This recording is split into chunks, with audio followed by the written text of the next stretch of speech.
Il est midi, levez-vous, venez manger. Ah, il était midi déjà. Il est midi. Un gratin dauphinois vous attend.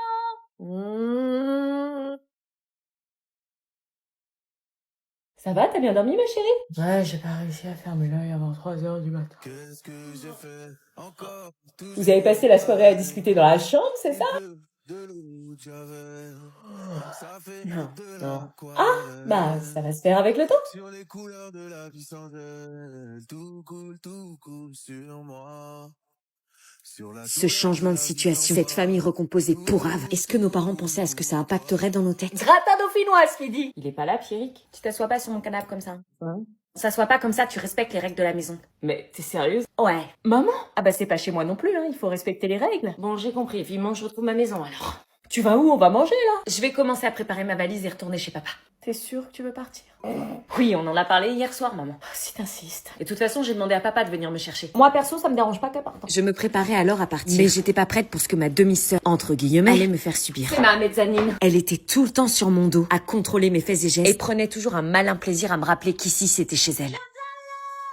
C'est ma salle de bain. Mais j'ai pas dit le contraire. C'est mes toilettes. J'ai pas dit le contraire. C'est mon mur, tu touches pas. Ok. Mais au moment de partir et de dire au revoir à tout le monde, quelqu'un manquait à l'appel. Attends, faut que tu dises au revoir à l'anonyme. L'anonyme. Va lui dire au revoir, c'est la moindre des choses. Okay. L'anonyme. L'anonyme.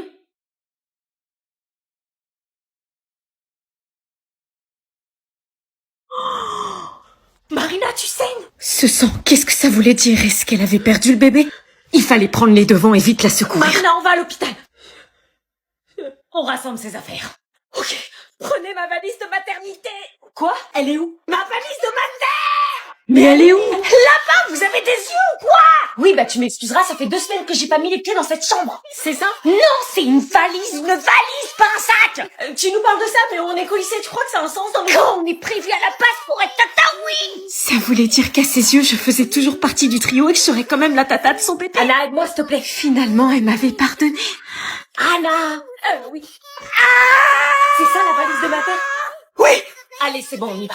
Attendez, ma valise de mater n'est pas terminée. Quoi? J'étais en train de la faire, excusez-moi. Bon, allez vite, on lui fait. Bah, y a quoi dans une valise de maternité? Bah, regarde sur YouTube.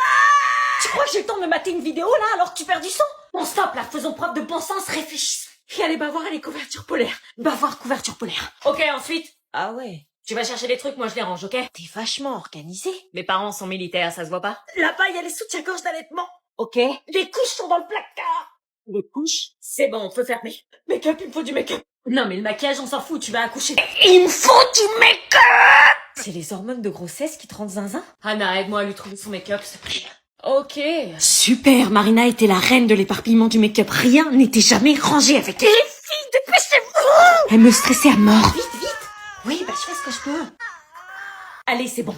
Si je vais à l'hôpital, Gisèle saura que j'ai accouché, je vais me retrouver dans un foyer avec mon bébé. Est-ce qu'on prévient Gisèle ou est-ce qu'on va à l'hôpital par nos propres moyens en toute discrétion? C'était donc le moment que je redoutais le plus, le fameux cours de surf que je n'avais absolument pas envie de faire. Bienvenue dans votre première activité d'alcoolo, le surf. Le moniteur de surf se mit alors à rappeler toutes les consignes de sécurité. Alors surtout, rappelez-vous de la technique avec les jambes. Se rappeler de la technique avec les jambes, ça risquait pas pour moi.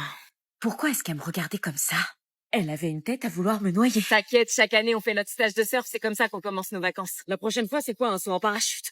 Ah, je peux soumettre l'idée. Je vais me taper la honte, je suis la seule à pas savoir surfer. Allez, tout le monde à l'eau. Allez, c'est parti! On va surfer! On va Allez. surfer!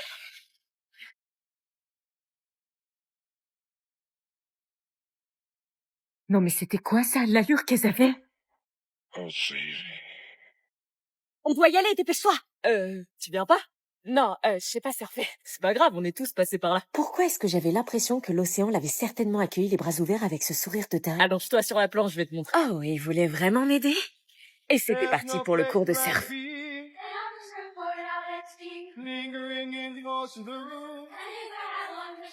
I surf till the sun sets beyond the horizon. Flying by on the Hawaiian roller coaster ride. Ah, tiki tiki, my dori dogi. Inna la la la la la la. Oups, j'ai pas fait exprès, il y avait un peu de sable. Bon, elle déjà, c'était sûr, je l'aimais pas. Sérieusement, Julie. Ce soir, veillez! Est-ce que j'esquive la veillée ou est-ce que j'y vais pour essayer de me faire des amis? Oui, entrez. T'es à The Kids. T'es à The Kids. T'es pas dans la nuit. Attends, mais c'est Elise. Oh, bah oui, donc je suis touchée. Bah, enfin, là, on n'est pas là pour rigoler. On est là pour faire des exercices de français. Ou une question, mademoiselle. Oh, shit. Observez. Observez. Il dit ça regarde à travers, capuché, pas su trop cramé. Je pense pas qu'il soit très heureux ou détendu, là. Maintenant, on va passer les petits exercices de français. Conjugue au présent de l'indicatif je avec le verbe être. Je voulais vous faire un petit coucou parce que je me suis auto... Bonjour. Trop mignonne. Bravo pour votre courage parce que moi perso, je pourrais jamais chanter sur la scène de The Voice comme ça. Hein. C'est pas nous qui commençons. Hein. C'est qui? C'est Santa. Ah oui, j'ai pas le niveau de Santa moi. Je suis trop cramée. J'arrive à faire. I go on too many dates. It's like I got this music. Pouvoir te parler, pouvoir te revoir. Ça m'a saoulé là. Mais vous savez, mais mon Dieu. Alors, au niveau où vous êtes déjà vocalement, mais vous mettez l'amende à Madame Morningstar et à tout le monde. Je vais pas vous mettre la pression, mais vous êtes quand même en direct. Et moi, si je loupe, bon bah, on refait quoi. Même si là, c'est un peu du direct, hein, parce que moi, voilà, one shot, hein. J'espère que ça passe. Bon, évidemment, c'était une blague, hein, les exercices de français. Hein. Peu importe samedi le résultat, ce que vous méritez tous de gagner. Ce que vous allez gagner, c'est cette expérience. Pour moi, vous avez déjà tous gagné, en fait. Nous voilà donc arrivés dans cette mystérieuse soirée chez ce fameux Étienne dont elle refusait de me parler. Me voilà arrivée chez mon mec. Comme d'habitude, j'étais toujours la plus belle de la soirée. Par contre, ma demi-sœur, elle était de trop. J'espère qu'elle allait pas me suivre comme un petit chien. J'avais pas l'habitude des soirées et celle-ci me mettait pas forcément en confiance. J'ai toujours détesté d'être au milieu de gens que je ne connaissais pas. Je revenais à peine de me remettre des émotions du Uber que je devais déjà jouer à cache-cache avec ma demi-sœur. Faut que je la perde de vue. Faut surtout pas que je la perde de vue. Elle peut pas me lâcher celle-là, sérieux. Mais qu'est-ce qu'elle faisait, sérieux? Pourquoi elle jouait à ça? Lâche-moi! Elle joue avec des plantes? Pourquoi elle voulait pas que je reste avec elle? Ma phobie de me retrouver au milieu de gens que je ne connais pas. Tu veux un verre? Non, merci. Ma mère m'avait toujours dit de refuser les verres des gens que je ne connaissais pas. Et j'avais vu assez de séries américaines que je pouvais se dire. Mais c'était quoi, ça?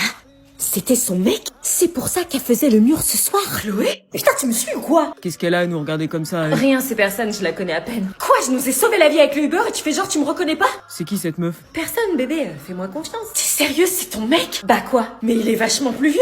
D'où elle me juge, elle? T'es sérieux, il a l'âge de nos parents? Non, il a 10 ans de plus, c'est tout. 30 ans, tu sors avec un mec de 30 ans? Oui, bah c'est bon, c'est rien, t'es gênante à t'afficher là.